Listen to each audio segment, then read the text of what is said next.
berpegang teguh kepada dua hal. Hablum minallah wa hablum minan nas. Menjaga hubungan tali silaturahim dengan Allah, hubungan tali yang baik juga sama manusia.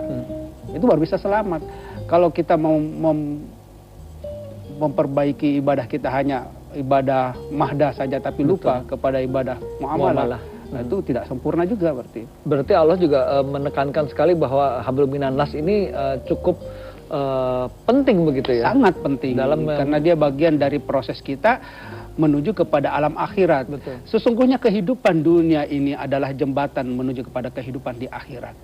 Maka adalah orang yang bodoh kalau membangun bangunan di atas jembatan. Lebih mementingkan urusan dunianya saja, tapi lupa tujuan akhirnya. Iya, betul. Berarti memang itu maknanya seperti itu ya. Nah, kalau sekarang kembali tadi, kalau sekarang banyak sekali orang yang dikuasai oleh emosi begitu ya Ustadz ya. Terus kemudian akhirnya bahkan dia bisa dikatakan melakukan amal yang tidak baik begitu.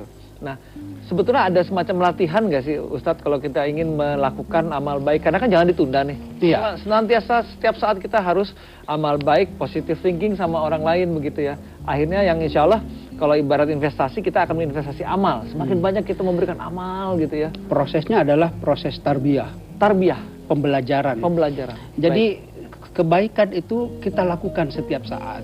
Pada awalnya kita melakukan mungkin sulit ya karena kita menganggap bahwa kalau Oma Irama bilang kenapa yang enak-enak semua dilarang. Kenapa? Iya, lagunya ya. Kenapa yang enak-enak semua itu haram? Gitu. Karena bulan keberapa ini Mas? Ketahuan angkatannya deh kita. Jadi gitu kan. Jadi tetapi kalau kita mau berbuat baik rasa-rasanya berat gitu. Sehingga butuh perjuangan, butuh pengorbanan, ada tekad yang kuat untuk bisa melakukan motivasi itu. yang kuat ya. Nah, itu namanya proses tarbiyah, pembelajaran. Lakukan mungkin pada awalnya agak berat. Betul. Tetapi ketika kita melakukan berulang-ulang kali dia akan berubah menjadi habit. Betul. Habitual action. Ya, jadi ini terbiasa.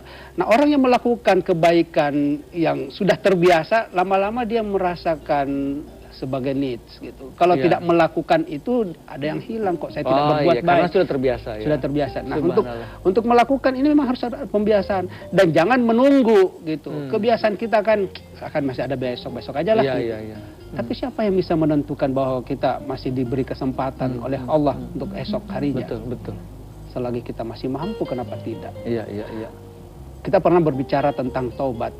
Orang yang muda bertobat itu lebih afdol daripada orang yang sudah tua baru mau bertobat.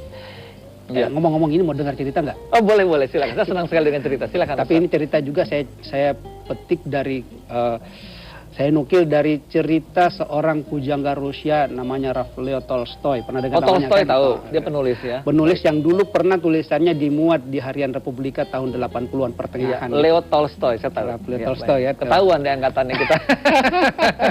Nggak apa-apa Ustaz, lanjutkan. Yang penting siar. Iya, benar. Lanjutkan. Nah, ada sebagian dari tulisan Tolstoy itu menceritakan tentang seorang tuan tanah. Baik. Jadi tuan tanah punya tanah yang luas sekali. Sayangnya dia adalah orang yang sebatang kara, gitu. Tidak punya keturunan, tidak punya ahli waris, sehingga ketika dia merasa sudah tua, dia berpikir, kalau saya mati nanti, siapa yang akan mengelola tanah-tanah saya ini? Betul. Ini harus ada ahli waris. Baik.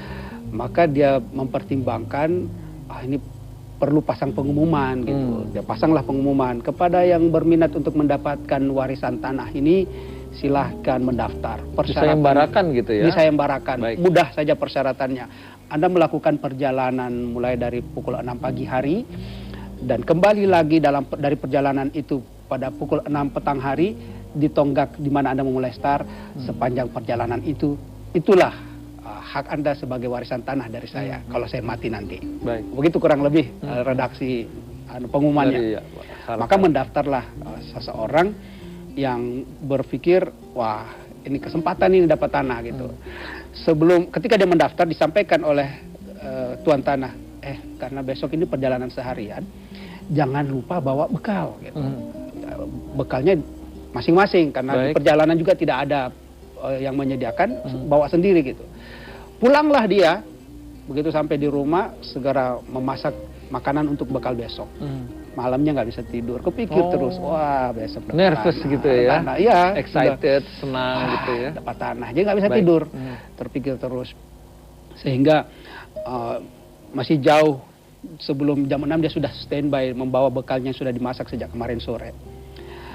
Begitu jam 6 pagi, segera dia berjalan, cepat sekali jalannya. Jam 7, 8, 9, 10, jam 12, ketika matahari sudah di atas, kita kan biasanya kalau jam 12 sampai jam 1 berarti jam istirahat ya, untuk makan, tapi dia tidak berhenti. Karena yang ada dalam pikirannya dapat tanah seluas-luasnya, dan yang menguasai pikirannya dia bilang kalau saya singgah semenit atau beberapa menit akan hilang sekian meter.